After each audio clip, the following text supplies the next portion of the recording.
2019. First item on our agenda is to approve the minutes from March 7, 2019.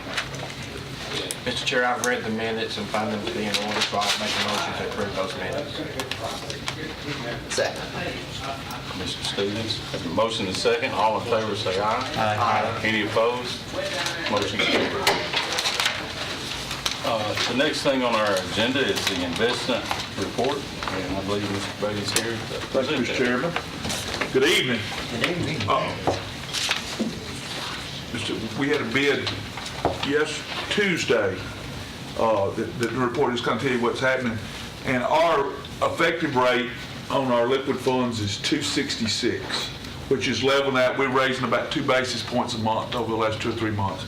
The best bid we got for 6 months in a year was 265, which is a basis points less than what we're getting on the liquid money. So we just chose not to accept that bid and kind of see where the market goes. It looks like interest rates are going to kind of settle out.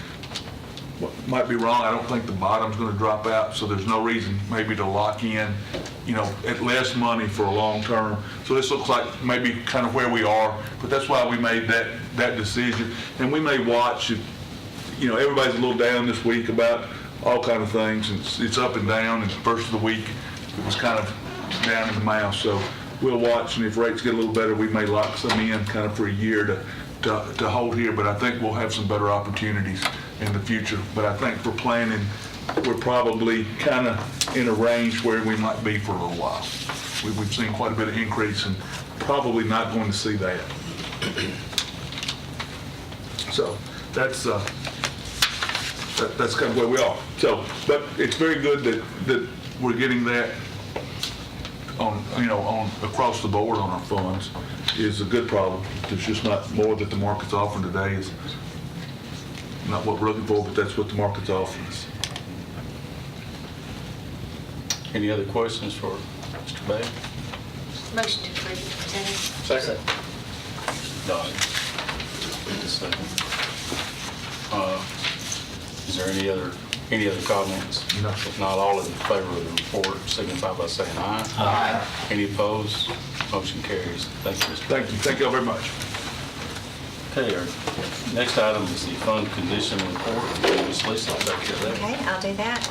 In March, I'll start with the development tax. We received $296,250.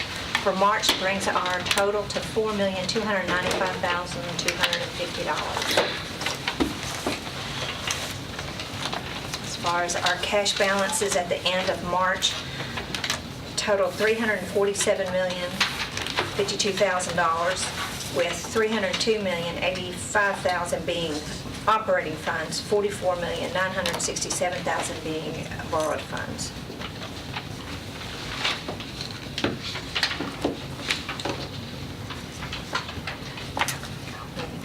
No questions about that. I'll move to the revenue.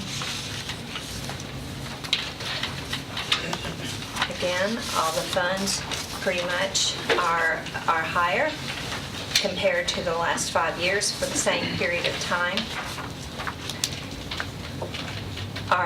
The current tax roll,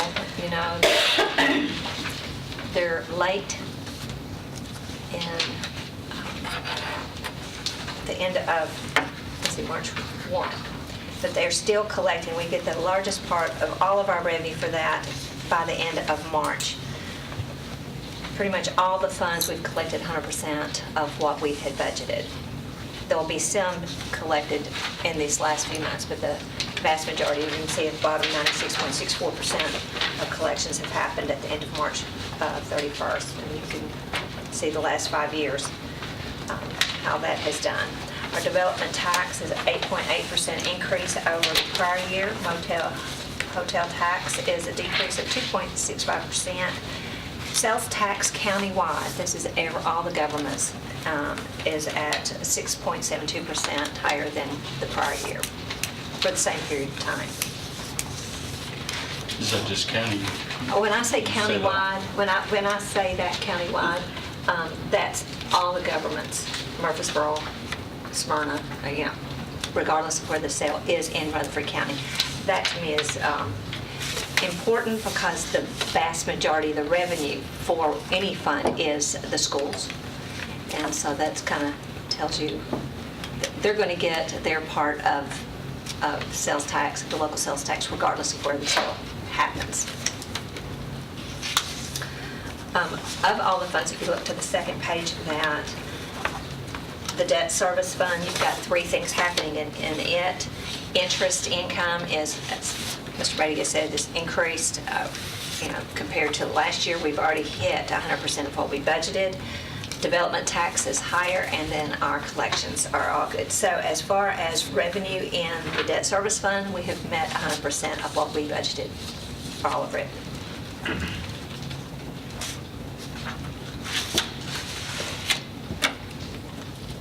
Motion to approve the report. Mr. Johnson, Second. Mr. Pearson. Is there any other discussion?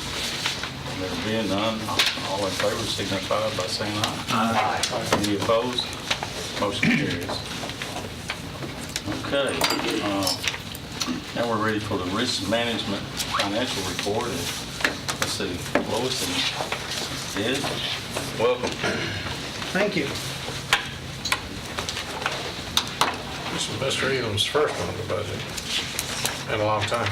Yes, about 20-something years. But I was on that You're side. on, that's what I I was was on going to that say, you're on side that side of the then. table now, all right? I don't know which one I'm going to like better, but I'll figure it out pretty soon. All right, and your Fund 264, if you look at that exhibit, you'll see for the current calendar year, your revenues at 23.8 and your expenditures are at 15.5. Looking at the prior year, you're looking at 23.4 million compared to 16 million in expenditures.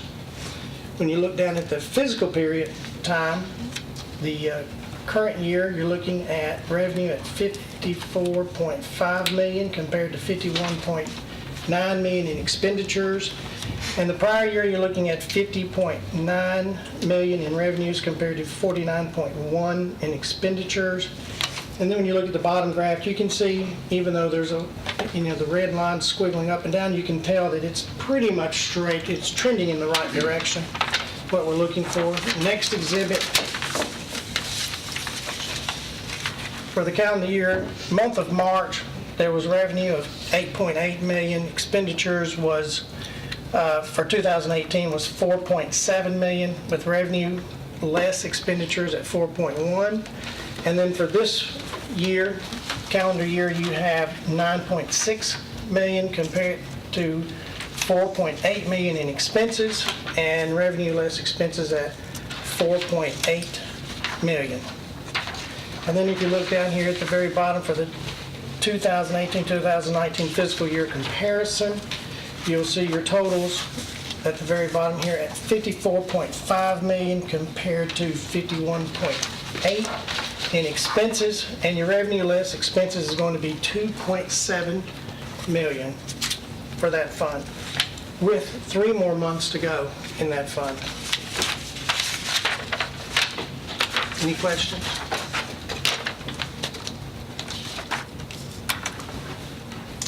Being any other questions? We keep going. Okay. Please go ahead. Do that, okay. 266 fund. First exhibit, you see the year-over-year paid claims, and you have a combined workers' comp over OJI, 2018 versus 2019. And what you'll see on here is you're running about 176,000 less in expenditures compared to last year. And if you flip over, you see workers' comp versus OJI costs, still running pretty steady for this month of March. And if you flip over to the next exhibit, where you see your year-to-date, the box for 2018-2019 year-to-date is 552,000 year-to-date compared to last year at 726,000. And again, that's a difference of about 173,000. And again, you're running about 24% lower in expenditures than last year. That's good. Any questions? I got just kind of a question. On your, I guess on the second page on the revenue minus expenses, we're in the good for $2.7 million. That looks healthy, but how healthy is that? Well, you have 3 more months left. And of course, you know how the Board of Education's on 10 months Right. and General's on 12. If you go to last year's trending, for those last 3 months, I would expect it to stay pretty healthy. Okay. The way it's trending. And of course, there's no guarantee, but I would expect it to end the year on a good note. Thank you. You're welcome. There being no other questions, do I hear a motion on the report? Motion approved. Second. Have a motion and a second. All in favor signify by saying aye. Aye. Any opposed? Motion carries. Okay, now we have, under risk management, also, we have some committee recommendations where Ms. Allen and the rest of them are out working hard getting some bids for us, I believe. You want to start with that? If I can interrupt you just a second, I was told that you normally get the legal expenditures, and it's just an exhibit. I think it should be your next exhibit under legal expenditures, what was paid out to Hudson Reed and McQuarrie. And if you look at the month of March, you're looking at $20,462,000 compared to $34,684 last year. And the total for them, year-to-date, 2017-18, is $238,000 compared to $165,000 this year. And one other nugget for you, at this past month, all other attorney fees was $13,000. Just out of curiosity, it may be only me, but we've been trending down as far as the number of lawsuits that we've had for a pretty good while. And I'm just curious as if we went back, say, 5 years and compared this money that you were just talking about that we've been spending for our attorneys, I'm just wondering where that's trending. Maybe nobody else is, but it'd be nice to see that information if y'all can lay hands on it. And I know that's not real easy to do from what I've seen in the past, because you've got to go several areas to get them. I see Lisa smiling at me, she knows. That's, like I said, an easy number to lay hands on, but I think it would be good to see, you know, we made the decision to keep the current attorneys group in place and, you know, go with the new county attorney. So I think that showing that, say, well, maybe we did the right thing, or, you know, maybe we ought to next time look at it a little bit deeper. The more information we got, the better. So you're asking for attorney fees possibly over the last 5 years, if we can capture that If you could put that data? together, yeah, I'd like to see where that's trending. And I mean, I know where the lawsuits themselves are trending because we've requested that data, and I see that going down drastically, but it's kind of like you were talking about, that can always change, so. Yes. Okay.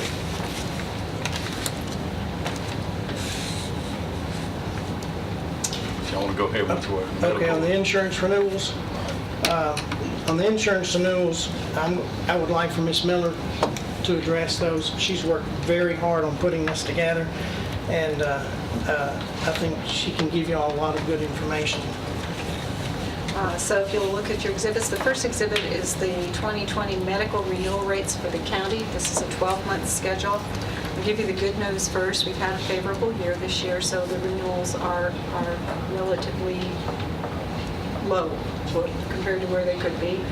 You'll see as we go through this that there is a 5% increase to the copay plan, a 7.5% to the deductible plan, and a 2% increase to the health reimbursement account plan.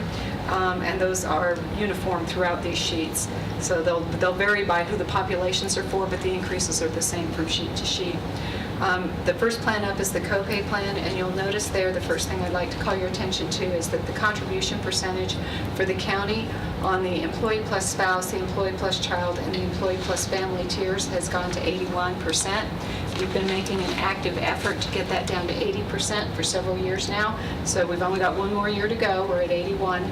We drop it a percentage each year, so we're at 81 for the 2020 plan year. The deductible plan is a grandfathered plan. We don't allow any new enrollees in that plan, and if anybody leaves the plan, they cannot come back to the plan. This is just the county exhibit, and it shows 103 enrollees. However, they're in the total enrollment in this plan for the county, the Board of Education, and retirees is 441 employees enrolled in the plan right now. Last year it was relatively close to 1,000, and this is the plan where we saw the huge disenrollment because of the rate increases. And what we also saw was that they rolled off in pretty much equal amounts into the other two plans, which showed that they have good acceptance of the other plans that are available. This plan has been failing for several years. The increases in it are getting, well, you can see the rates. They have clearly become unaffordable. And so once they drop below 300 enrollees, the plan is no longer credible, and it wouldn't become viable. It would become unviable at that point of time, and we will need to drop it. So with a 7.5% increase this year, it's possible that it could drop below 300 enrollees. Of course, if we offer it for 2020, we keep it open for that amount of time. But coming into the 2021 plan year, we will need to start probably looking at options. Even if it's not below 300 at that point, we'd need to start looking at options to replace this plan. And the HRA plan, which is the Health Reimbursement Account plan, needs a 2% increase. As you go, Oh, excuse me a second. Yeah, I was going to ask a question. Would it be advisable to send a letter out to everyone in that plan and give them a heads up and give them the option? You may go ahead and eliminate it instead of them finding out and going, oh my gosh, I'm stuck in this plan. If we are proactive and give them that opportunity, they may roll out quickly.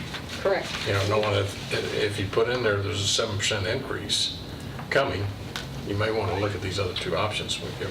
Exactly. We had a 16% increase, or relatively close to 16% last year on this plan, and there was some communication, but I don't think it was broad enough, and a lot of people were really surprised to see that their rates had gone up that much, and we've already been bouncing around ideas on how to Many make certain calls that into we... the office afterwards. Yeah, I think if We're trying to head that off this year. If we take a proactive approach and go ahead and from the county, send them a letter and tell them. that- Yeah, since there's only 441, it Yeah. wouldn't be near as expensive.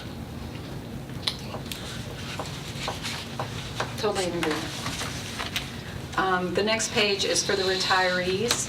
And again, the increases are uniform. It's 5% to the copay plan, 7.5% to the deductible plan. The Freedom Choice is our stipend plan. That's just a flat payment to the retirees each month. So of course, there's no increase on that. And 2% on the post-65 plans. The next page is for the Board of Education. The only difference here, the rate increases are the same, the contribution percentages are the same. The only difference here is that they're on a 10-month schedule.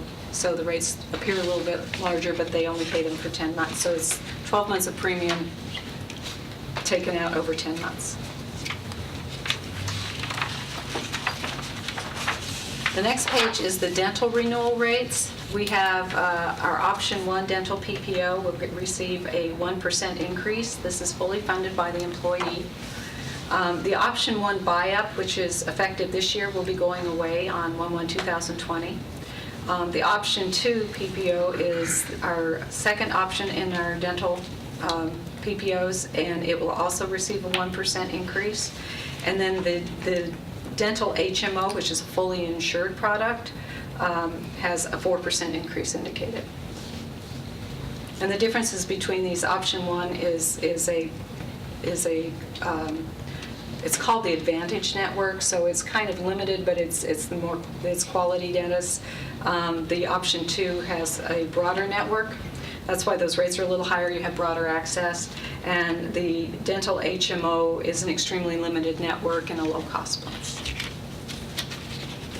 And the next page then would be the dental for the Board of Ed. Again, the 10-month rates, but the same types of increases.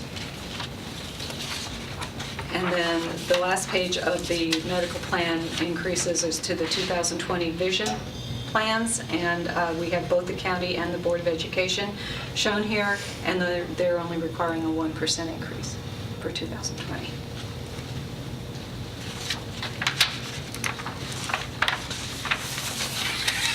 Any questions on the medical plan? And then I'll roll into the stop loss. Nope. The stop loss was the next item that went through the insurance committee. The stop loss is the line of coverage that protects the county from very large claims. And we currently have a stop loss level of $750,000, which means that we have the liability for the first $750,000 of a claim, and then anything over that rolls into an insurance pool. The increase for that product this year is to go from $7.57 per employee per month to $7.95. It's not quite a 5% increase, and the total value of that increase is $25,688. The thing we asked for additional options so we'd have an idea of what else we could achieve. First, let me preface it by saying we've had a really good year in our large claims this year. We've only had one claim that has exceeded the stop loss, and not by very much. So there's not too much money that's rolled over into the pool. The average that I've seen in my history with the county usually is between 2 to 4, so let's just call it the average maybe around 3 large claims each year. Again, a very good year this year. And as the stop loss rate goes up, a lot of times the large claims aren't as big, there aren't as many of them because it takes more to get to that stop loss level. But as we go through this, you'll notice that we asked for additional options of $800,000, $850,000, and $950,000 in order to try to see if there were any savings. Was there a good reason to move the stop loss level? The problem with each of these is any time we get a claim that by increasing the amount of the stop loss level, we increase the amount of liability to the county as well. So if we were to move it to $800,000 and we still only had our one claim that we had this year, that would give us an additional $50,000 in liability, but our savings is only $44,000. Similarly, if we moved it to $850,000 and we only had the one claim we have this year, that would increase our liability by $100,000, but we'd only be saving $102,000. So if we had more than one claim, we'd eat up all of our savings plus quite a great deal. And in the last option, if we increased it to $950,000, which is $200,000 above where we are, we'd increase our liability for that one claim by that $200,000. And again, our savings is only $192,776. So none of these options really make sense at this time. And so the insurance committee recommended and voted to keep the stop loss level at $750,000. Option 1. Yeah, option 1. Any questions on the stop loss? Okay, then we'll move on to the next one. This is our disability renewal. We have 2 disability products through Cigna. We have voluntary short-term disability, which is paid by the employee, and we have an employer-paid long-term disability, which is paid by the county. You'll notice if you look here that we have a rate pass. The current rates will remain the same for the next year, and we have a 2-year guarantee on this rate. So again, the insurance committee voted to approve this rate pass. Any questions? Okay.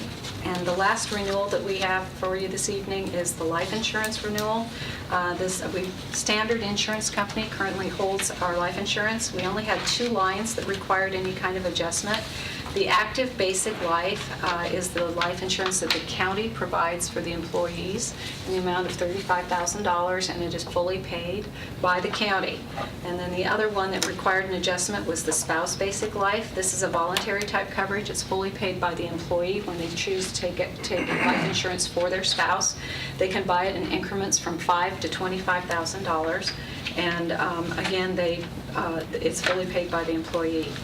So the current rate on the active basic life is 3.5 cents per thousand, and the proposed renewal rate is 8.1 cents per thousand, which seems like a very large renewal. However, when we started looking at it and digging a little bit deeper, they have a 245% loss ratio over the 2 years that they've had the product. And when we left the prior carrier, their rate was at 8.9 cents per thousand. So even with that huge loss ratio, they're only proposing to increase it to 8.1 cents, and this is another 2-year guarantee. So when it stay the same for next year, the increase to the premium for the county would be roughly $10,000 per month. One of the things that we did need to take into account here is they're only increasing the rate to cover their losses going forward. They're not trying to go back and refill their coffers from the losses that they took over the first 2 years. They see that they made an error, they're trying to correct it and move forward. On the spouse basic life, the additional premium is 8 cents per thousand, and so even if an employee took out the full $25,000 on their spouse for their life insurance, it would be an additional premium of $2 per month to the employee for that product. And a side note on this, the company Standard provides excellent service to the employees and to the members when they're needed, and they also work extremely well with the staff in the insurance and risk management department. And so again, the insurance committee voted to approve. Well, you've heard the recommendations, and I want to say I'm very glad I'm not on the insurance committee. That is a huge amount of work, a huge headache, and a big responsibility. And I want to applaud the commissioners and everyone else that serves on that committee to say thank you at this time. But having said that, you got any comments you'd like to? No, it was unanimous that insurance committee, so I'll make a motion that we accept the rates as presented. Thank you. Second. Mr. Piercy. A motion and a second. Do we need to call roll on this? Okay. Commissioner Allen? Yes. Commissioner Dodd? Yes. Commissioner Gooch? Yes. Commissioner Johnson? Yes. Commissioner Pearson? Yes. Commissioner Stevens? Yes. Mr. Peak? Yes. Motion carries. Thank you very much. Thank you. Good job, man. Y'all have a good night. All right. See ya. Okay. Next on our agenda is the ambulance service fund budget amendment and transfers.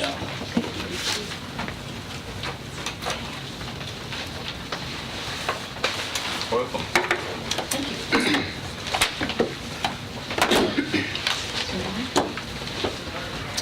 We have 2 budget amendments. Before you do that, Mr. Chairman, members, let me introduce our new acting interim directors. I've placed both of them in charge of keeping the train on the track, and I think they're doing a very good job, Melanie, and of course, Carl.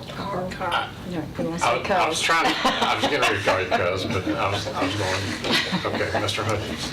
So anyway, Thank they're doing a great job. Well, I want to say thank you personally for helping us out in a bind here. But you would carry on? We have 2 budget amendments. The first one, I believe you have, is a $500. Is that the first that you have? Yes. We received a check for $500 from one of our emergency department physicians, strictly to buy gifts for our personnel for EMS week. And we're requesting to transfer that from the revenue line item into a strictly donation line item. It's $499 DNT&S. It's just for donations.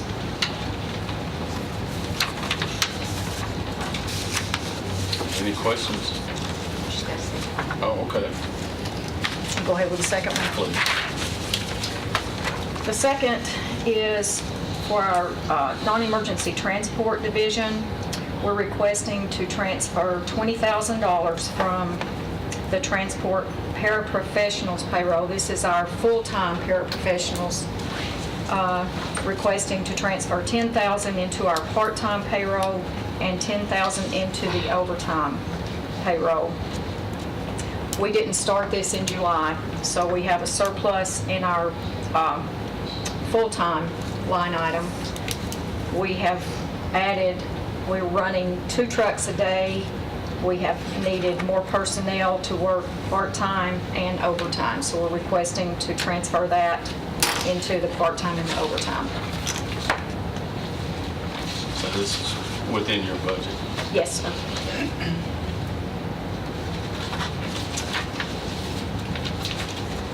Okay.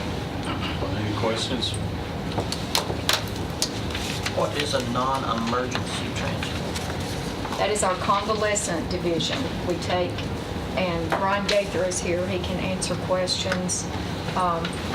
It's a separate entity from our 911. We take people to doctor's offices, hospital, to their homes. This was the new service that we Correct, added yes. this year. Yes, ma'am. Is it worthwhile to pay overtime for that? I mean, I don't know what you're charging. Is it offsetting? It is, yes. There's been several calls generated about this. I'm sure you've got your share of those. Oh, yes, sir. Are we on the up and up? But I think that this commission chose to do this before I got here as a pilot. But what I've seen for the first 8 months, it continues to grow. There are a couple of other private sector companies doing business here. I know they're concerned about this entity that Mr. Burgess and Mr. Nunley put together, and you all agreed to run it. I think we should let it run through September because I think if the director of this program can come up, I think he could share with you the numbers that I saw just this past month were pretty large, and I don't think that the other private sector companies are going to go out of business, but they do have a valid argument that the government is competing. Yeah, they do. But Do you have a specific question for me? Or? can you share with them the trending? Did you bring that information? I didn't, but I roughly know. Okay. We started at the end of September, and we did about 6 calls the first month, and then it went to about 50, and then we went to about 80, and then it stayed around 100, and then in like 110 in January, and we did like 150 in February, and about 230 in March. Do you have any idea county-wide how many there would be in a month? No, sir. To compare your numbers to? No, sir. Not of those type of calls, and I don't know that there's a way to track those. You know, it just depends on how many people are in the hospital that are being discharged at St. Thomas and Stonecrest. And then, you know, even because it could be a non-emergency call in a nursing home. Right. You know, somebody falls and hits their head. Well, they don't really need a 911 truck. They just need somebody to transport them. And all of those calls, it really depends on what kind of service you provide, and if someone at that facility wants to call me or wants to call you. Brian, correct me if I'm wrong, but also St. Thomas has now entered into the business. Yes, sir. And they are competing as well with, you know, the private sector, and they're transporting back and forth to West End. And everything that goes through St. Thomas Hospital goes through their agency. So if they can't do it, they decide who does make that call.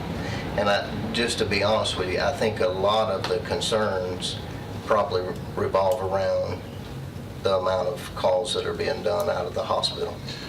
So you had shared with me earlier this week that the gentleman who came and spoke in front of the full commission, at the last full commission meeting, there were a couple of things that were not correct, or you may want to clarify to this body tonight. There's been some comments made that we were using 911 trucks to make those calls, and that is not true.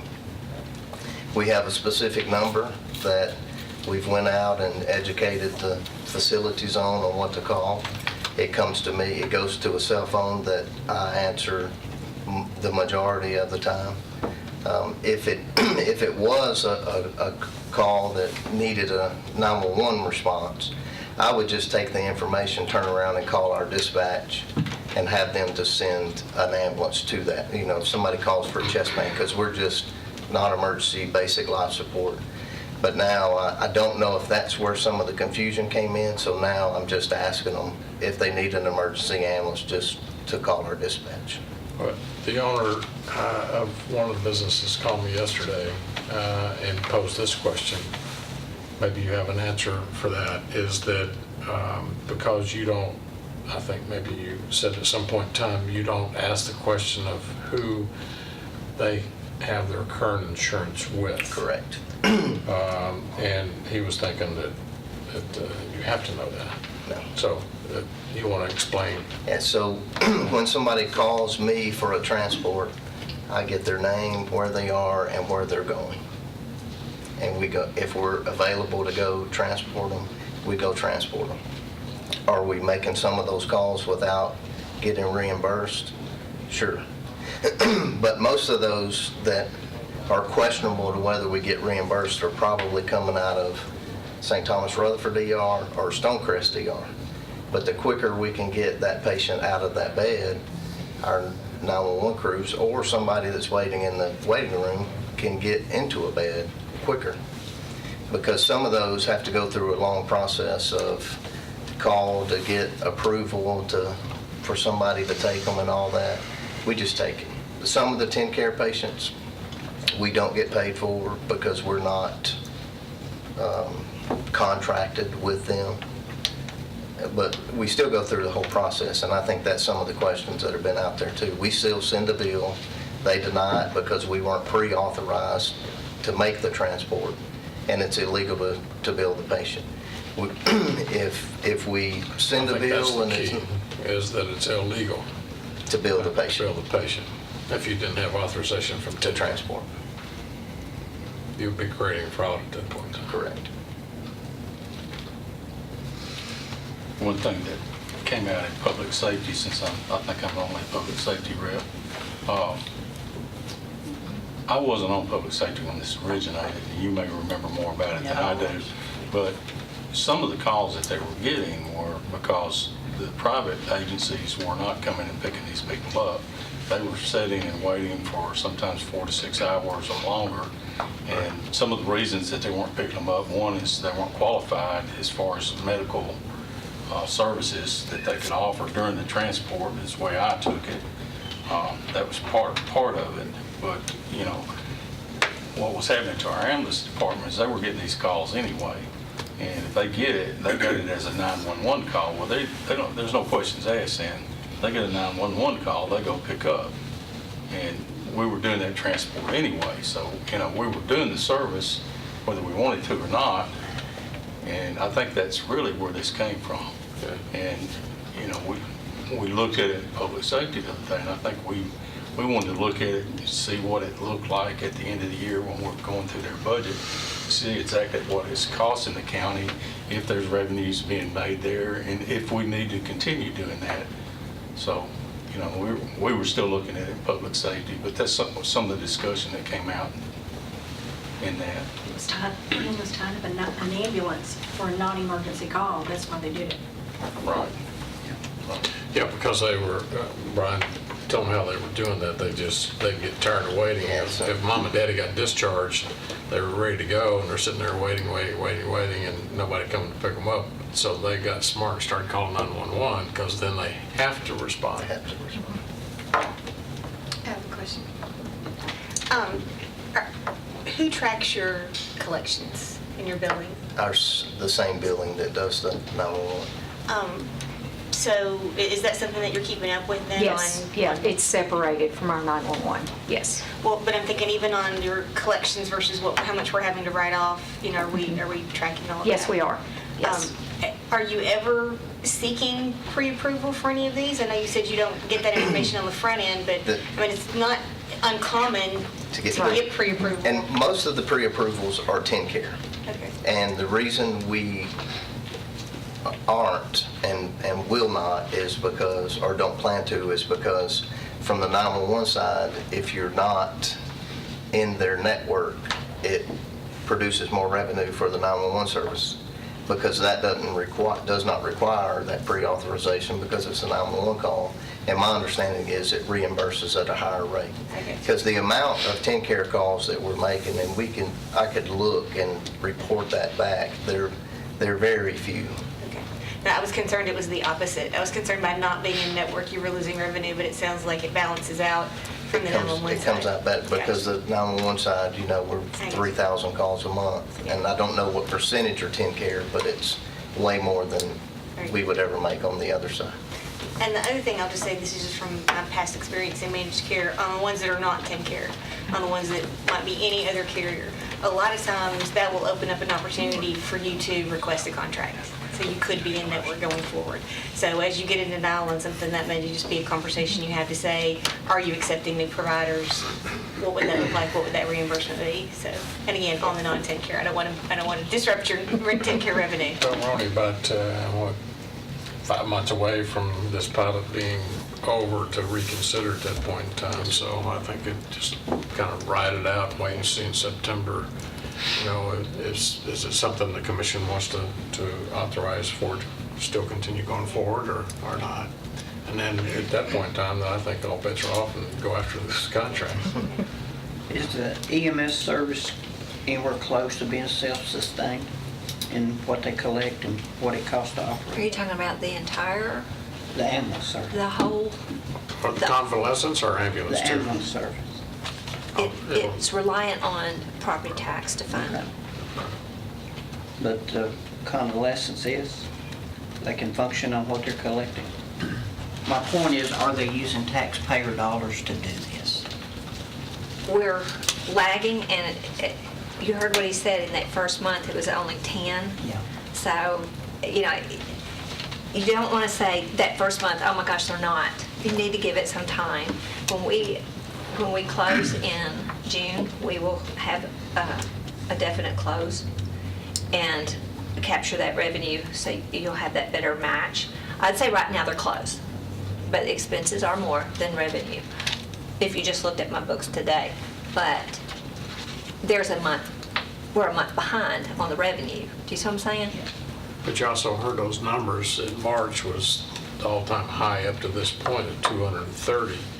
And if this county continues to grow, every service, if we're at 300,000, we're supposed to be at 600,000 by 2035. I think there's not going to be enough private or public convalescent. And there's going to be a lot more trucks needed. A lot of the competition is, there's 3 companies that are local, 2 of which have been here for a long time.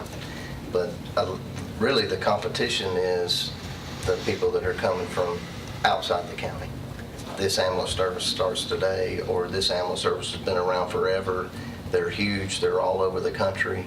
They're able to come in and they're real good with writing contracts with facilities, and kind of our vision and our plan was to try to keep it here. It's not been perceived as that, but.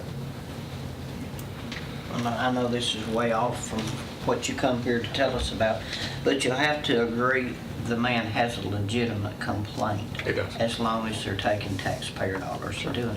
But once they can get above that point, I'd say it's no complaint there. Because I voted for this in the beginning. So, And as I understood it, Commissioner, that the vision was for this to help ease the burden on the property tax of the other part. okay. That's the goal. Let's go. Okay, so you've heard both of the amendment requests. Do I hear a motion? Motion to approve. Motion approved, Mr. Piercy. Second. Have a motion second. Please call roll. Commissioner Allen? Yes. Commissioner Dodd? Yes. Commissioner Gooch? Yes. Commissioner Johnson? Yes. Commissioner Pearson? Yes. Commissioner Stevens? Yes. Commissioner Pete? Yes. Okay, thank you. Thank you. Okay, next on the agenda is the general fund budget transfer for general sessions. I'm not sure who's passing. Wanda? Yes. Have a A budget request to transfer $3,000 from travel into our office supply account.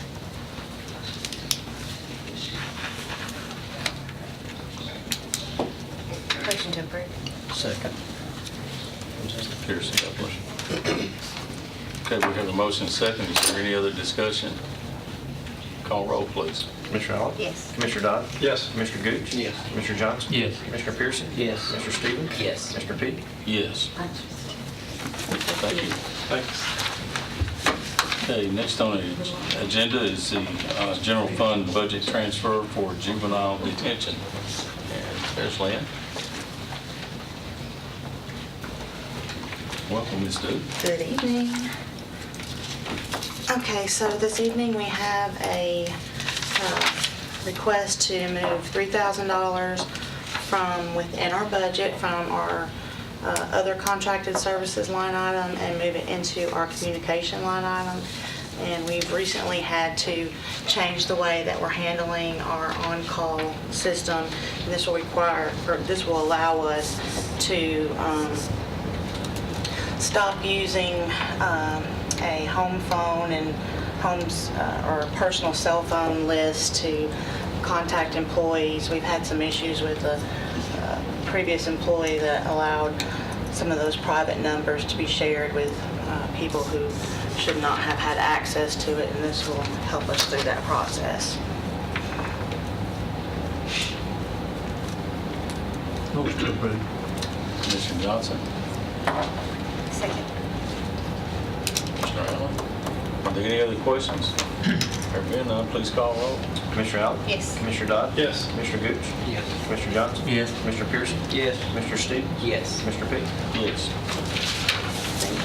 Thank you, Ms. Wood. Now, a general fund budget transfer for the sheriff's office. Welcome, Mike. One I forgot, so I'm gonna have to look at this.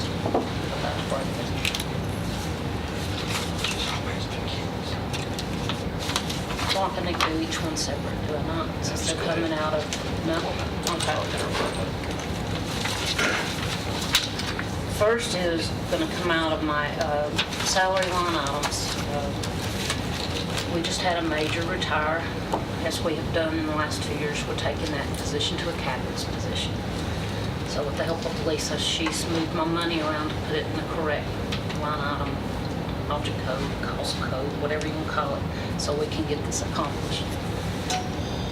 We're going to ask that we want to go on before the new budget, since we have the money in budget, to have 2 corporals taken to sergeants. We're not replacing them. Those corporals will become sergeants. And that's the $3,000 that you see on the bottom there. We're taking that from dispatchers to a sergeant's, the money from dispatcher salaries to put in the sergeant line item. So it's a total of $21,000 to accomplish this.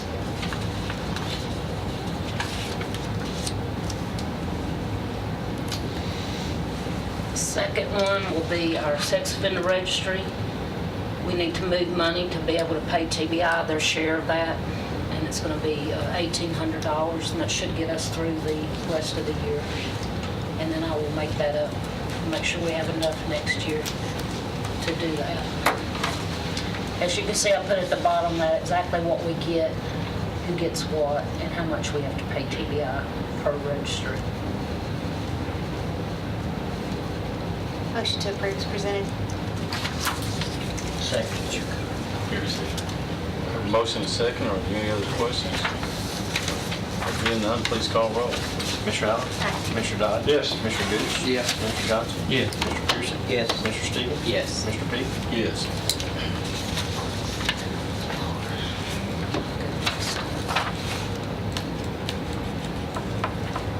So the next one, the grant, I can't get this to go back. Here. Thank you. This is it's a grant we're going to get for Narcan. If we win it, that will be distributed to EMS, Fire, us, and community partner that partners with us. It can go up to 800,000. 500,000 500? for local governments. yes. Okay, okay. Minimum 200? The 250,000 is yes. the low, 500. This would be hard for us to buy. It's quite expensive, and we did not have opportunities like this. We do. We from do, a but grant. our grant's running out this year, so this is a new grant. But it will cover our 911 services, which is for It's everybody, for not everybody, just not us. just us. So I just need permission to apply for that. Any matching funds? No much. Motion to approve. Second. Piercy. Is there any other discussion? There being none, all in favor, say aye. Aye. Any opposed? Motion carries. Okay, please continue. Fight with us. Yes, it is. It might just be me, I'm tired. Our narcotics account, we need to move money from confidential. This is a drug fund, isn't it? Yes, it's the narcotic, well, Yes, not okay. the special purpose, but our Right. 122. We need to move $30,000 from our confidential 319 to 718, which is a vehicle. We've had to sell a lot of our vehicles. They've met their, that we are allowed our max years to use them. We can only use these vehicles for so long, so we're having to purchase one now. I know for the new budget year, you're talking about going to leases. We're gonna, Is that, in just a second, we're gonna, so this one though, you're actually gonna purchase one, not lease one? that's correct. Well, leasing for narcotics is probably not Not the something best we thing should. to do. I got you, Yeah. okay. Mike has a bullet on that. Probably, but as a Excellent fleet, point. that's different. Yeah, I got you. Motion to approve. Well, second. Okay. Other Thank questions? thank you, Commissioner Piercy. And we're tag teaming up here, yeah. All right, Yeah. we have a motion and a second. Is there any other discussion? Please call roll. Commissioner Allen? Yes. Commissioner Dodd? Yes. Commissioner Gooch? Yes. Commissioner Johnson? Yes. Commissioner Pearson? Yes. Commissioner Stevens? Yes. Mr. Peak? Yes. Now, in our DEA fund, we get that at odd times, so that's why it comes to y'all so quickly. We just got this week. But I'd like to take the $2,535 and put that in our vet services account, which is $357. Motion to approve. Second. Thank you, Commissioner Piercy. I'm gonna walk up. You take pause, you take the next one. He didn't put it on the agenda, but Are there any questions for Prebles? Please go ahead. what, It's more of a discussion for budget. This is about the leases. We're not sure whether, it wasn't on the agenda, but we did bring it up in public safety. We're requesting approval from the commission to explore the leasing program for our vehicles. And Preble's done some work with Enterprise, and the preliminary numbers that we're getting look quite favorable. It's not something new. Chicago's doing it. There are 2 or 3 other sheriff's offices in Tennessee that are already doing this. Hamilton County. Mike, I interrupt you for a moment. So- Let's go ahead and get a vote on this last. Okay, I'm motion, sorry. and we'll I'm sorry. have our, was there any other discussion on the transfer of the $2,535? Being none, go ahead and call roll, please. Commissioner Allen? Yes. Commissioner Dodd? Yes. Commissioner Gooch? Yes. Commissioner Johnson? Yes. Commissioner Pearson? Yes. Commissioner Stevens? Yes. Commissioner Peak? Yes. Thank you. Excuse me, Mike, go Oh, ahead. no, I'm sorry, I didn't realize, but all we're really asking for is permission from the commission to go ahead and research this concept further, so we can get some figures down for our budget. Do we need to- No, it needs to be voted on. I think that's a good idea. That's a good idea. I concur with that.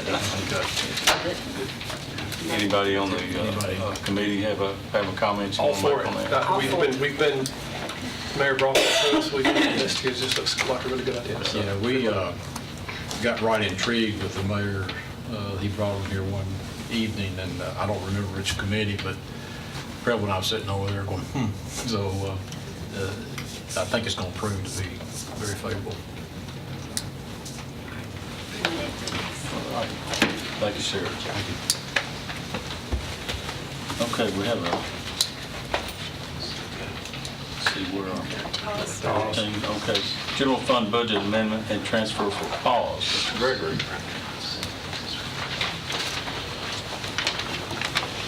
Good evening. Got a couple things for your consideration tonight. The first are budget matters. We're asking to transfer $8,000 from our other salaries and wages line item over to our veterinary services line item.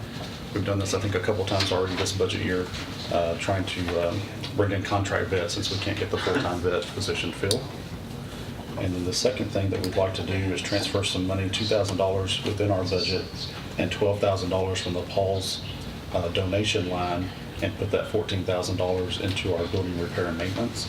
We're having some issues with the lights in the facility in our adoption and our dog stray areas. They're old gym lights, and I think they're called HED, and the ballast on those are going out. It's costing $175 to replace those with LED bulbs and get rid of the ballast, whereas if we replace the ballast and bought the bulbs, it'd be the same price. So it's a better option to go with those LED because we're going to save the electricity. They're going out like crazy. Unfortunately, I had to send an authorization, I think it came up yesterday, to the mayor. We had to replace 3. We don't know when we'll flip the lights on, whether they're going to come on or not. And then that will help get the rest of the money that remains from that transfer. We're having some issues with our doors.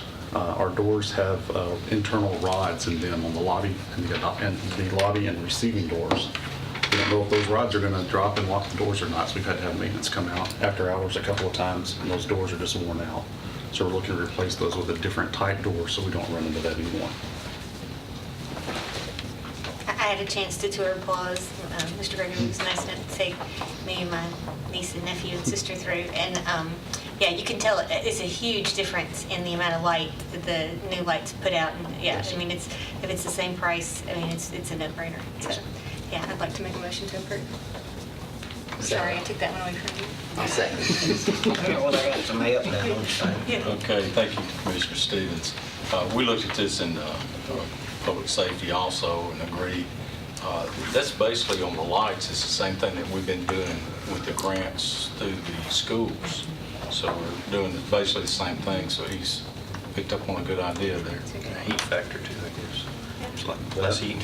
When those old lights, I have to go in and turn those on and wait about 10 minutes before we can go in those rooms. Now when you flip on, those old ones take a while to heat up, but the LEDs turn on instantly, so we can go ahead and start work immediately. And that was maintenance I did, so I can't take the credit for that. All right, I have a motion and a second. Any other discussion? Being none, call roll, please. Commissioner Allen? Aye. Commissioner Dodd? Yes. Commissioner Gooch? Yes. Commissioner Johnson? Yes. Commissioner Pearson? Yes. Commissioner Stevens? Yes. Commissioner Peak? Yes. Motion carries. Thank you. A couple other things. Okay. The other 2 things are a couple of grants. One just opened up that kind of caught me off guard, and I took these to public safety without figures, but I'm bringing them tonight to you with figures. The first one is the one that we apply for every year through the state of Tennessee, the Animal Friendly Grant, which is just pay for spay-neuter services for low-income residents. I look back, we applied for $6,400 last year. We usually apply for that amount. I'd like to apply for that again, but typically they take the money that's available and divide that up by the number of applicants. Last year we received $1,000. So I would like to apply for the $6,400 again, hoping that we would get that. The next grant is through PetSmart Charities, and you've seen several of those come through over the years. This one is an animal transport grant. We're going to be asking for $13,000 on that to replace the air handling system on our current transport van, so we have something that's much better in the warmer months, as well as to purchase additional transport crates. And do either of these grants have matching funds? No, sir. Okay. Motion to approve. Mr. Pearson. Second. Thank you, Commissioner Allen. Okay, is there any other discussion? Do you still have the rooster? Got adopted yesterday. Excellent. Yes. Rooster got it up to him? Yes, and we're glad for him to go. Very quiet.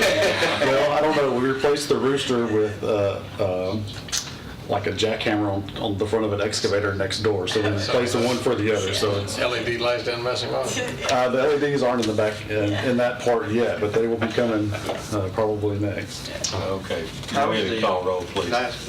How is the population out there? Is it still, I know at one time we talked about that we wouldn't have to euthanize because of space, or we? On April the 1st, we hit our 2-year mark of not having to euthanize any animals for space. Our census is low for this time of year as far as the number of animals that are coming in. We were down as low as, I think it was 44 animals yesterday. Now that's going to start increasing as the warmer months come up, but we've still got all of our plans in place and our partners in place to help us through that. And I don't anticipate us ever going back to euthanizing for space. I'm going to knock on wood, when I say that. But it's changed the morale in that building. So the euthanization is just if they're sick or already have? The only reasons we're putting animals down are for behavior reasons that we can't manage, or we don't have a rescue group that can help us manage, and severe medical that we can't treat with the resources that we have. And what is the behavior? Most of those are going to be biter animals that are surrendered by their owner, and that's something that due to the nature of the bite, or maybe they've bitten multiple times or whatnot, it's something that our rescue groups just won't touch for liability concerns. Not something we can put on the floor. Is that a big number or small? I told somebody the other day, and I have to go back and get you exact figures, but this is a pretty accurate. We're putting down as many in what we used to put down in a month. Right. We're putting that down now in a year. So, yes, sir. We are going to call roll on this motion that was came back. If you would, go ahead. Commissioner Allen? Aye. Commissioner Dodd? Yes. Commissioner Gooch? Yes. Commissioner Johnson? Yes. Commissioner Pearson? Yes. Commissioner Stevens? Yes. Commissioner Peak? Yes. Thank you all. Appreciate your support. Thank you, Gregory. Thank you. Okay, next on the agenda is... Michael, excuse me, Mr. Gregory. I'd rather be called Mike. Thanks. Okay, next on the agenda is an application for solid waste litter grant. Matt. Max over top. You're up. Wake up, come on up. I brought up something that we was talking about Tuesday at our Rock Springs Center. A resident came in with 2 dogs. When he opened his door to get his trash out, one of the dogs attacked our center attendant, and he got taken by ambulance and hospitalized for a little while. And they wound up with the dog, but I asked if he was going to put him down. They said, no, this is going to wind up going back to the resident, they think. But So you want to bite it? he was a biter. He tore up one leg pretty bad, and they finally got him off of him, and he came back and got the other one. Oh, wow. Why are they giving it back? Because he was protecting his turf and it's allowable? Then that's sorry, let's not go down that road. Yeah, let's all go down. Excuse me. Yeah, don't go down. Litter grant. I digress. Litter grant is through TDOT, and it's offered to all 95 counties. Not all 95 of them accept it, but it's based on road miles and population. I'm not sure why, but it's actually $300 less this year than it was last year, so it's $112,900. It is not matching funds. There's a percentage of the litter grant, I think it's 32 or 34% has to be spent on education. So the budget is set up to where it covers that way. Is my turn? Yeah. Motion to approve. Second. Okay, we have a motion, a second. Any other discussion? All in favor, signify by saying aye. Aye. Any opposed? Motion carries. Thank you. Thank you, Mr. Nolan. Okay, general purpose school fund budget amendment. Hey, Mayor, how you doing? I'm fine. I'm doing well. How's everyone tonight? Okay, our first amendment is the general purpose school budget amendment. Currently, our student management system is where we track our attendance for our students and also our, obviously, our academic grades and things of that nature. Was bought out 2 years ago by a larger company. And during the process of this 2 years, they've kind of pilfered off things with the system, which in turn they let us know that we cannot use it going forward anymore. So we put out an RFP and identified a data system we're going to be purchasing, but for next year on our fiscal budget for next year. But we need the migration of the data that we currently have, about, I guess it's about close to 10 years or 12 years a migration of data that we have to do. So what we're requesting here in our general purpose school budget amendment is the amendment funds of $256,125 for the data conversion costs the system will have when we change to the new attendance system that will need to be in place by the 2019-20 school year.